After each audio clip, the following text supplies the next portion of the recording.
What's going on, everybody? Welcome to another episode of the Touchdown with Doug Smith, and I'm here with my co-host, Mr. Adrian Soup Campbell. Adrian, how you doing, man? Man, I'm fantastic, brother. I don't know how I feel about who we about to talk about as a division, but yeah, I feel great other than that. Absolutely, man. Folks, the reason you clicked on the thumbnail, whether you're a fan of any of the four teams in the NFC South, folks, we're going to give our season predictions for every last team, okay? We're going to kick this episode off with the New Orleans Saints, but before we do so and before we move on to the other teams in the division, y'all be sure to go ahead and hit that like button, comment below, and then also smash that subscribe button. That helps grow the community. We're over 2,000 subscribers strong, just under 1 million total views on the channel, so y'all tap in. Kicking it off with the New Orleans Saints. Now, we got a shout out to the Saints because Kendre Miller. That's right. Oh, my gosh. He's a friend of the show. He's been on the show before, so check out the interview we've had with him. This guy is amazing. He could put, if there's one running back in this class that I can compare to Marshawn Lynch, it's Kendre Miller. Oh, and then you have Alvin Kamara. He's coming back. I know he's suspended for a few games, but look, man, this is going to be an exciting team. Derek Carr's in the house. Michael Thomas, I'm not sure, but I'm gonna give my prediction real quick, man. I got them winning the division. All right, but I have a lot of good things to say about pretty much every team. I have some not so good stuff to say about Buccaneers, but I got some good stuff to say about every other team in this division. But I got them taking winning this division at 10 wins, going 10-7. I think it's an adjustment year. I think Derek Carr finds his voice in this offense. Again, this is a prediction, but I'm excited. I'm excited for the Saints, man. I think Derek Carr is that guy. What are your thoughts on the season, and what do you think their prediction will be, Soup?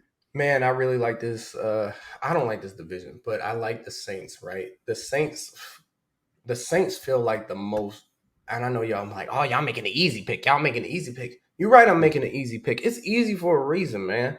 I think they're the team with the least amount of questions in this division. And I know you're saying, oh, it's Derek Carr. It's Derek Carr. You say what y'all want to say about Derek Carr, okay? Derek Carr been in this league for a while, and he's shown that he's got some big playability in him. And we're not going to sit here and pretend like the Raiders are the most stable organization on the planet, right? Some of that stuff was on Derek. Yeah, he's made some boneheaded decisions, and he's frustrated Raiders fans for years, but he hasn't been properly supported down there. Now, is he going to get the proper support in New Orleans? Who knows? But I do believe that the franchise in general, right, especially in recent years, that's been a more stable organization. I don't love their head coach. I really don't love their head coach.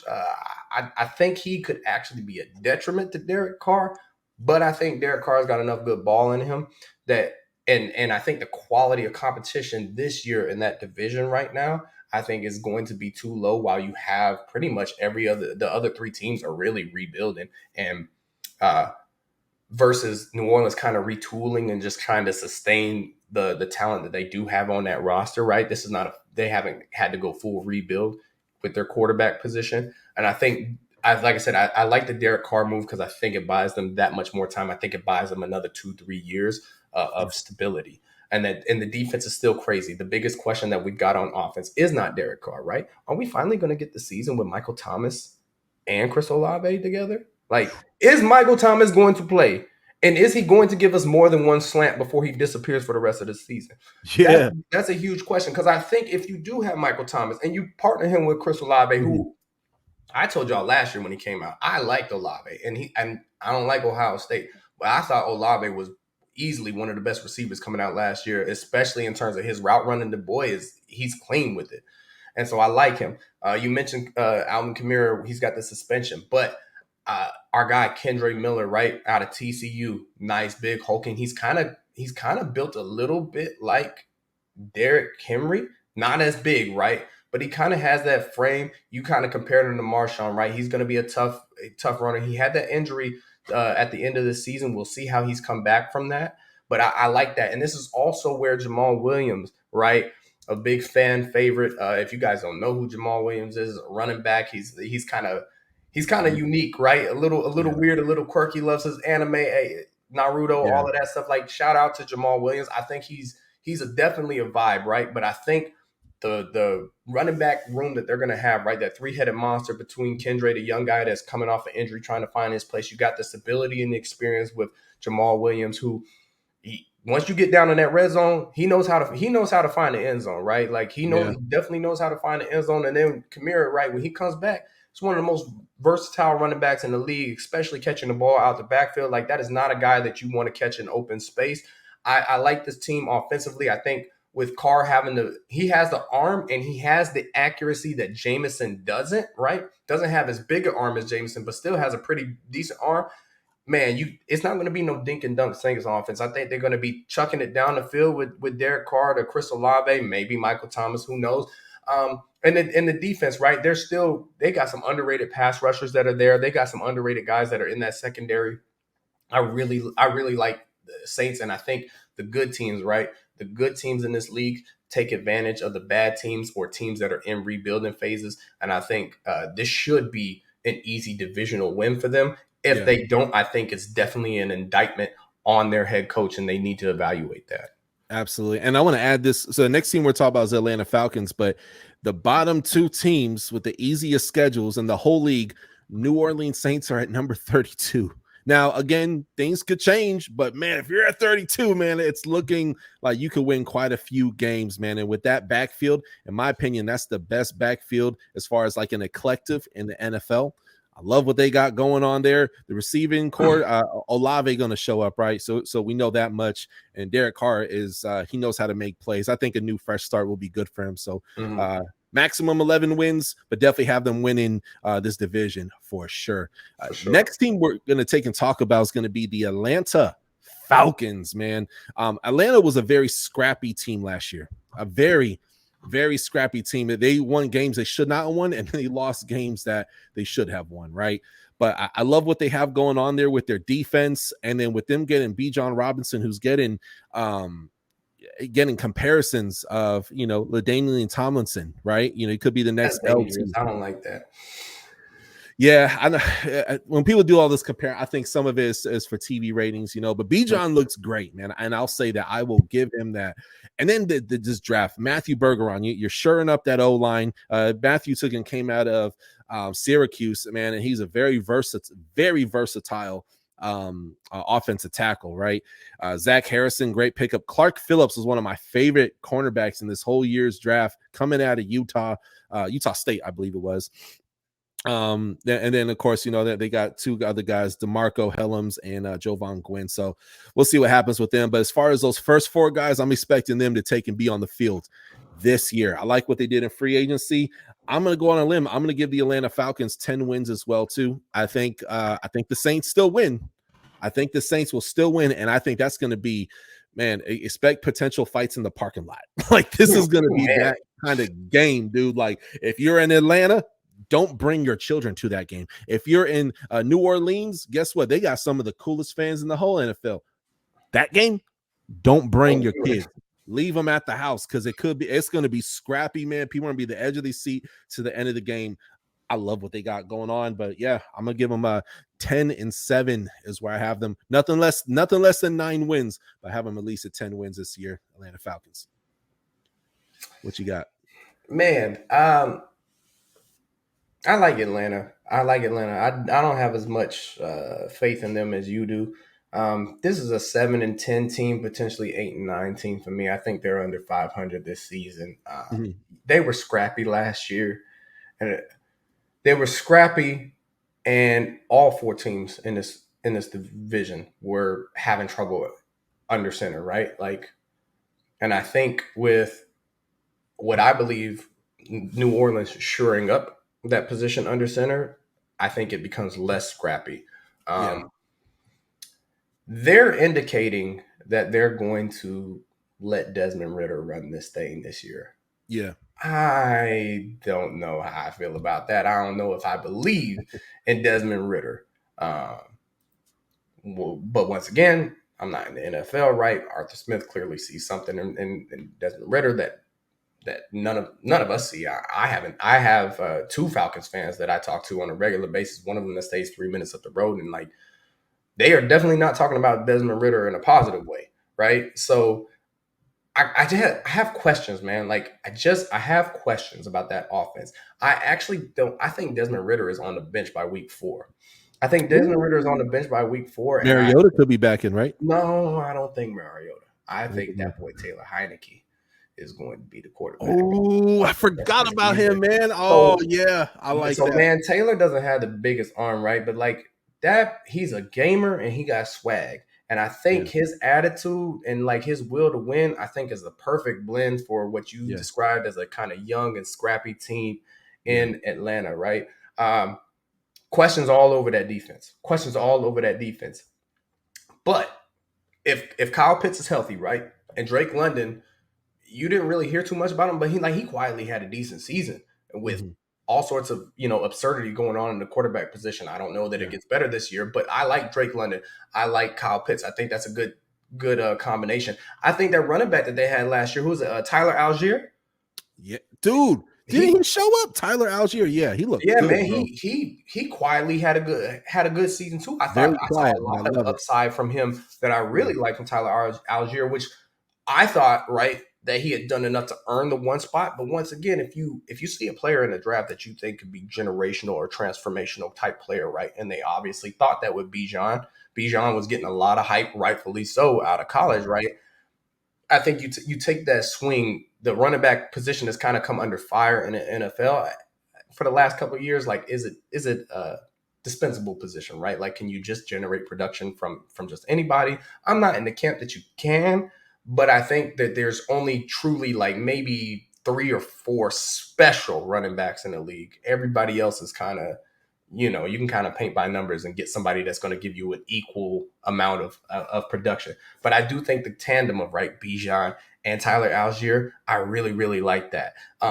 They have a young interior linebacker that kind of went late in the draft last year that I think he's going to end up taking a big leap forward this year from Montana State. It's Troy Anderson. I think he's going to make a big leap, right? I think you've got they got JJ Arcega-Whiteside, right, who is kind of providing some of that veteran presence in that wide receiver room, and he's got kind of those nice steady hands. So I'm really liking that. I like the addition of Calais Campbell, right? Some veteran presence, some leadership overall for the team, but a veteran presence for that defensive line. And Calais, even though he's not going to play every single snap, the snaps that he's still proven that at his advanced age in this line of work, that he's still a game wrecker, man. Like, he's still coming through and moving offensive linemen out the way. You mentioned the draft pick of Matthew Bergeron. I really liked him. I think he's going to be an instant day one starter in this league. And I think there's a lot of things to be excited about if you're an Atlanta Falcons fan. I think this team is definitely one of the ones that's trending upwards.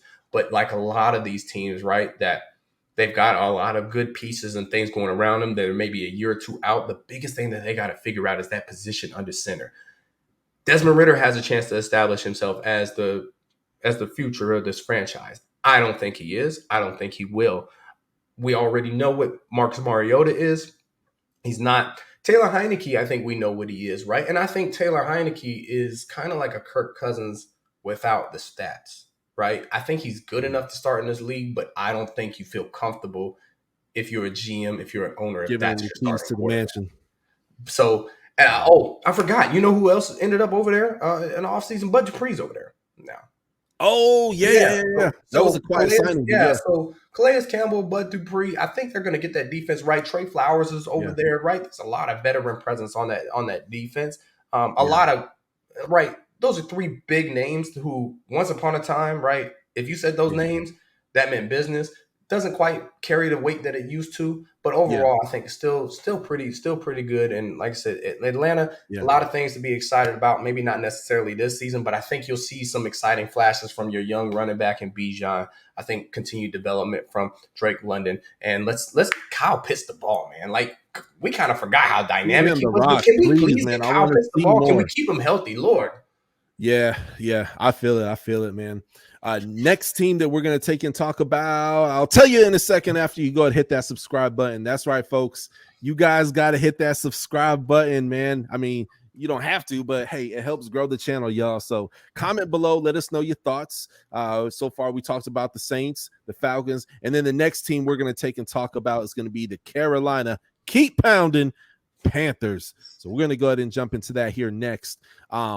Man, let's talk about the draft. Let's talk season strength of schedule. Strength of schedule, they were ranked number 27. So I think that's great for a young Bryce Young, who is expecting to probably going to start. Jonathan Mingo, love that pickup. That was a really, really nice pickup for them in the draft as well too. And then, we'll see if the other guys take and pan out. Also want to talk about their free agency, because boy, did they have a monster free agency, man. Yes. Von Bell, safety, right? Yep. Shy Tuttle, nose tackle, right? Let's see. Bradley Bozeman. It's going to get better. Andy Dalton is just a veteran guy, and I think that's a great person to have there in the backfield with Bryce Young. Hayden Hurst, he's been definitely jumping teams a lot, but he's been known to make big plays from time to time. Then we jump all the way up to Miles Sanders, running back. Adam Thielen, receiver, veteran receiver at that. Eddie Pinheiro, kicker. And DJ Chark, who was an absolute monster when he played for the Detroit Lions. They got him on a 1-year deal. So looking at that, this is going to be a fun division. It's going to be a quiet division. I don't think a lot of people are expected. All three of these teams are three of these first 4 teams. All right, so all 4 teams are they're rebuilding, but the first 3 that we're talking about are really exciting. I don't have a whole lot to say about the Buccaneers after this, but I'll say this, man. I absolutely love what the Panthers are doing. I think it's a quarterback-friendly system, and Bryce Young potentially is the best quarterback in this year's draft. That being said, he is a rookie. I'm going to have them at an aggressive I'm going to have them at an aggressive 8 wins. But it could be as low as 7 wins. But this team, I think, is they have enough veterans on there who are going to hold down the fort. And I think, in my opinion, Bryce Young is the next huge NFL quarterback star in this league. What you got, man? Well, look, man, this is, if there was ever a dark horse, right? Yeah. I don't think it's kind of hard to say dark horse out of this division, but if there was ever a dark horse for a division, it's going to be the Carolina Panthers, right? I got to clear the air on this real quick before we even talk about the thing. Yeah. I am not a fan of what they did with their head coaching hire. That is not saying that I don't like Frank Reich. Don't misconstrue that. I like Frank Reich. I think he is a good head coach. I think the staff that they've really assembled over there, I think is a young, dynamic staff that has. You've got a lot of ex NFL talent in there that's going to be nurturing some of these guys, right? And I think Frank Reich back in his hometown, right, where he played quarterback, I think there's something special about that. I think he's going to give Bryce Young a chance to really be successful in this league, right? So I'm not knocking the hire. I just don't like the way things were done. I think Steve Wilks more than earned his opportunity to be the head coach of this franchise, especially with what was done to that roster. He had just a clown show at quarterback, right? Between Baker Mayfield, Sam Darnold, who was PJ Walker was in there, right? Yeah. Between that, and then they offloaded Christian McCaffrey halfway through the season, who, heart and soul of that offense for so many years.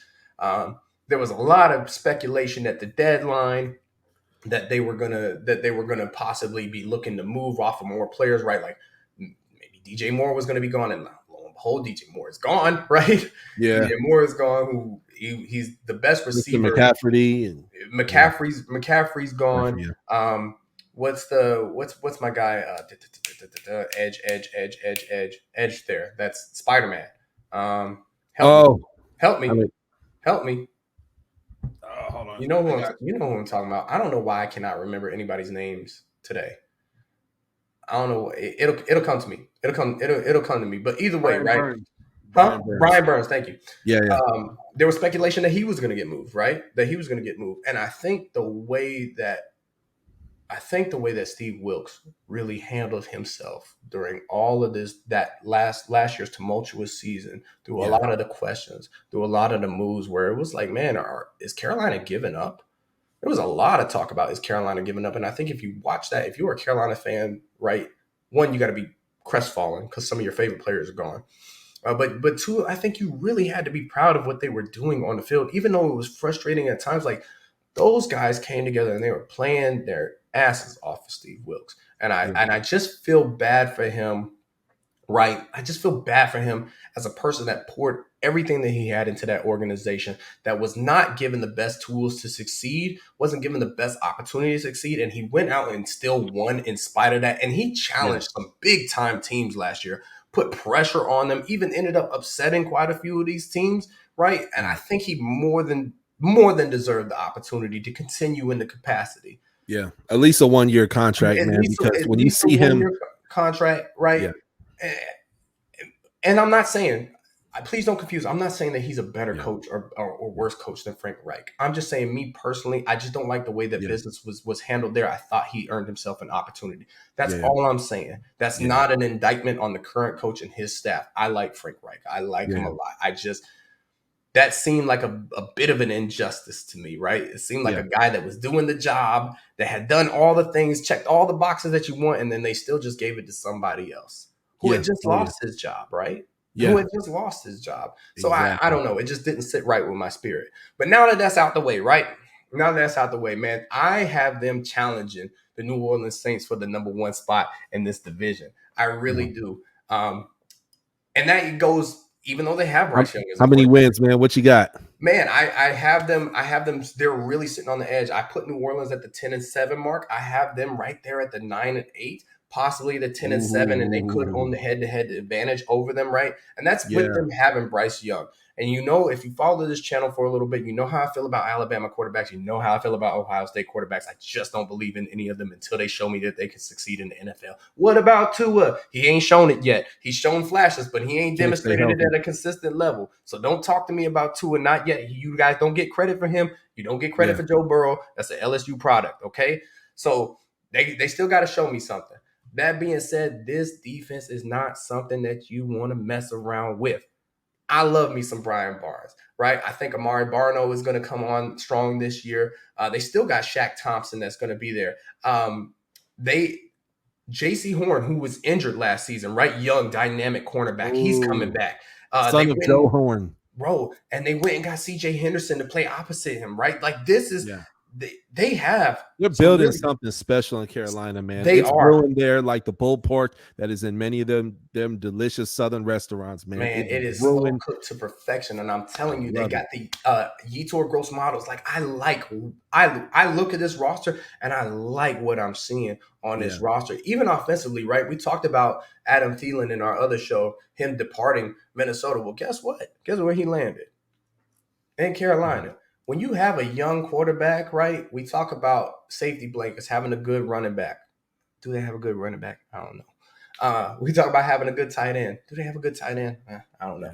But you got Adam Thielen, right, who's not going to take the top off, right? But he's the stuff that was going on in Minnesota. So I really think he's looking to prove that he's still got a little shake and bake to his game. You talking about DJ Chark. I think DJ Chark is going to show up big for them. I think this is a team that is on the ascension, right? And a lot of it is riding on the back of, unfortunately, Bryce Young. And Bryce Young could be a victim of the NFL real quick and in a hurry, man. So many young quarterbacks are, where they're kind of thrown into a situation that ain't too good, and they just don't come out and perform like they were supposed to, or to the level of expectations. That doesn't mean that they're bad, but like, he was taking, we're talking, this is the #1 pick in the draft. Yeah. With that comes a certain line of expectations, fair or unfair, right? And so I think if he's winning you 8 games this season, and he wins you another 8 next season and another 8 the season after that, I think he's out of a job. You need to be in the playoffs, and not just squeaking into the wild card. You need to be in one of those division winning spots. So it rides on that. I think, that being said, too, I think this is Frank Reich's last opportunity as a head coach in this league. Yeah. You got to pick your quarterback. Yeah. You didn't get no leftovers. You had the first overall. You got to pick your quarterback. Right? You're getting your weapons. You got to pick your guys, bring your guys, build your. This is on you now. Yeah. So show me, because we've seen you as an offensive coordinator, and you're still getting talked up. So you got talked up so much that a man that came in, like I said at the top of this, a man that had more than deserved an opportunity to head coach, you just got fired from your last gig and was able to displace him in what should have been a comfortable position. I think this is your last chance as a head coach. So this is Yeah. totally on you. Proof that they made the right decision. Oh yeah. Don't make David Tepper look stupid. I like your prediction though, man. It's definitely fair. They have all the pieces to succeed over there, and again, potentially win that division. It's gonna be scrappy, man, between the first three teams: Falcons, Saints, and of course the Panthers. That leads us to the end of the episode where we're gonna talk real briefly about the Tampa Bay Buccaneers. I don't see a whole lot here, though. I do love their draft, man. The draft that they took, they had was Kalijah Cansey. Mm-hmm.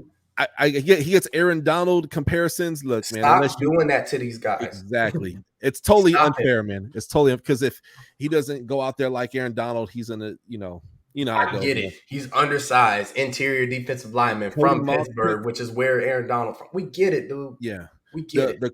the the Cody Mock pick, I like.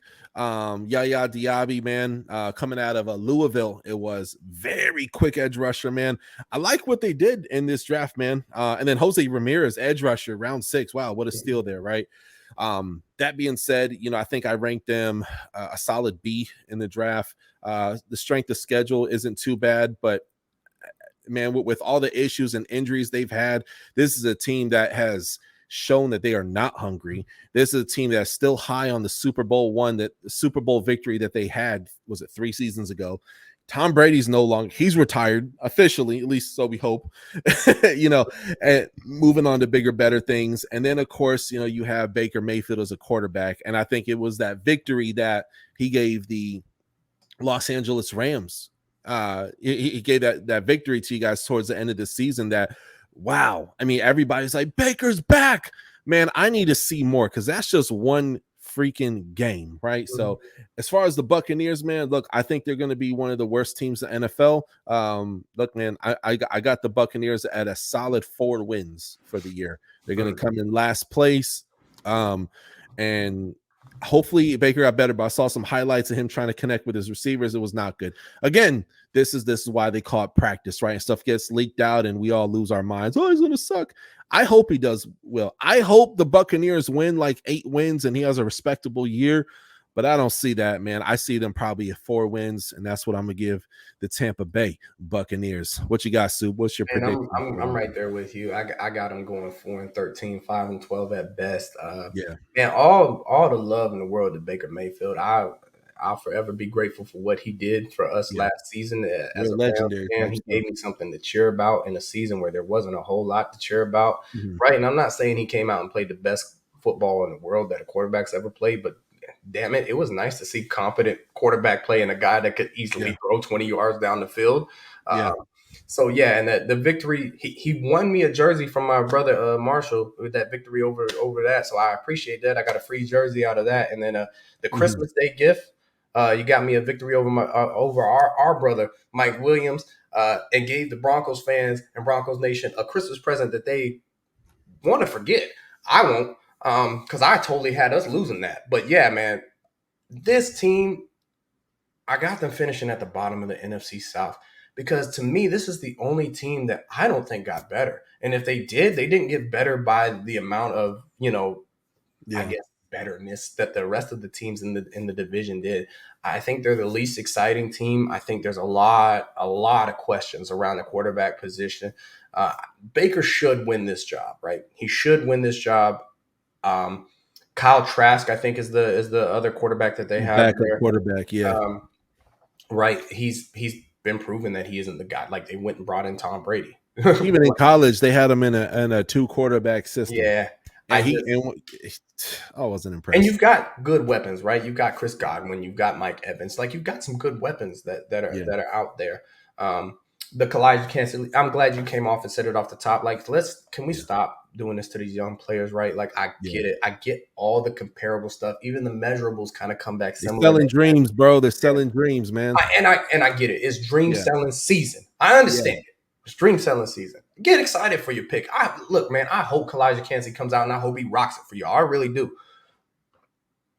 But to be the next Aaron Donald, man, you have as much chance to be the next Aaron Donald as you do being the next Tom Brady. That is such a huge thing to try to step into, right? And even if you are a phenomenal talent, like, I hate for these young guys getting compared to these guys so early. Like, let him come in, let him do some work, so that way we can actually make a fair comparison. I do think that he's going to present some interesting matchups on the interior, and I think the rotation between him and Vita Vea, or even if you are able to play right, like a 4-3, and you've got Vita Vea and him in the middle, I think that's going to provide some interesting combinations for these offensive lines to go again. I really love the Cody Mock pick. Like, I love this kid. I love him. I wanted him in LA. You got 2 gingers on the O line. How about that, man? And if there was a team that really needed some help at offensive line, especially after the retirements and the decimation and the injuries that Tampa has had, I definitely think they needed that. I love that pick. Diaby, I like him at edge. Is he a game changer to me? I don't know. Maybe he will be at the next level. I didn't see it. I think he's good, not great. But if you're Tampa, man, like, this is going to be a disappointing season. Now, the one thing that I will say that I will disparage, man, celebrate your Super Bowl. Lord knows I'm still celebrating my Super Bowl. I'm going to celebrate my Super Bowl, and I'm going to say it here because it need to be said. If Dallas and San Francisco can celebrate their Super Bowls from the 90s, right? Yeah. I'm talking about they don't have a Super Bowl on Blu-ray, dog. They got to roll out the VHS, and depending on what you had, it might have been on Betamax Laserdisc. Okay, I'm just saying. Yeah. If your stuff ain't at least on DVD, and I'm not talking about remastered, I'm just talking about originally printed on at least DVD. Yeah. They're still celebrating that. Y'all are allowed to celebrate. But let's not be arrogant with it, right? Let's not be Let's not lead the discussions with, well, at least we won a Super Bowl in the last. Let's not lead with that. But, like, it's okay. Pump out your chest a little bit. Winning a Super Bowl is hard. I get it. I'm still appreciating my guys. You guys can't see it, but there's a big old Super Bowl canvas for the Rams there. That's gonna forever be in my home. Yeah. Right? Like, if you guys watched the last episode with NFC North predictions, we talked about my dad, who's 60 years old. He still hasn't seen his team win a Super Bowl. Like, hey, man, y'all got more than one, and you was able to see one in this lifetime, and that joint was printed on Blu-ray, and you had arguably the best guy to ever play quarterback come and hand that to you. I think that's special. But none of that is happening this season. None of that is happening this season. Probably not happening next season. Mm-hmm. You guys probably got a long road back, just like we probably got a long road back. But, yeah, man, 5-12 at the most. 4-13 is where I have you. I would apologize, but it is what it is. It is what it is, man. Cool. Well, Soup, man, thank you for dropping them gems on us, man. And yeah, man, Buccaneers will be rough, man. But for other 3 teams, I think this is gonna be a really come this December, it's gonna be a really fun division to watch. That being said, you guys go ahead and smash that subscribe button. Thank you so much for rocking with me another episode. Also, as well, comment below, let us know your thoughts, and we'll catch y'all next time on the Touchdown with Doug Smith. Peace.